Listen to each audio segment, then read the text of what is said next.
আইন বিচার ও সংসদ বিষয়ক উপদেষ্টা ডক্টর আসিফ নজরুল বলেছেন, রাজনৈতিক বিবেচনায় করা প্রায় 20,000 মামলা আগামী 6 মাসের মধ্যে প্রত্যাহার করা হবে।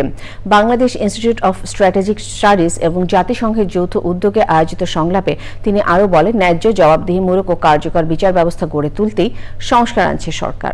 পান্থ রহমান জানাচ্ছেন বিস্তারিত। বান্ডেল থাকলে প্রতি সেনমানিতে টাকা বাঁচবে। বিকাশ সেনমানি বান্ডেল কিনে জিতুন প্রতি লেনদেনে।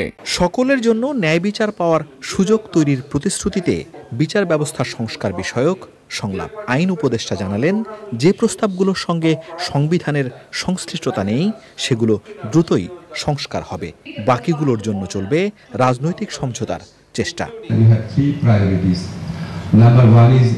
বিচার ব্যবস্থার সংস্কারে আমাদের 3টি অগ্রাধিকার আছে। প্রথমত, দ্রুত সময়ে ন্যায্য বিচার নিশ্চিত করা। দ্বিতীয়ত, মামলা জট কমানো। তৃতীয়টা, বিচার বিভাগের স্বাধীনতা নয়, বরং বিচার বিভাগে জবাবদিহিতা নিশ্চিত করা। আমরা চাই ভুয়া মামলা এবং অযাচিত গ্রেপ্তার বন্ধ করতে। প্রথমবারের মতো ছেলে, শিশু ও কিশোরদের ওপর শারীরিক ও যৌন নির্যাতনকে শাস্তিযোগ্য অপরাধ হিসেবে আইনে সংস্কার আনা হচ্ছে বলেও জানান উপদেষ্টা।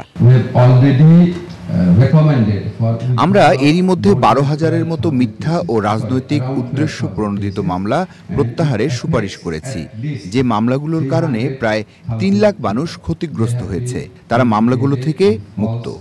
আগামী 6 মাসের মধ্যে আইন মন্ত্রণালয় 20,000-এর মতো রাজনৈতিক মামলা প্রত্যাহার করতে পারে।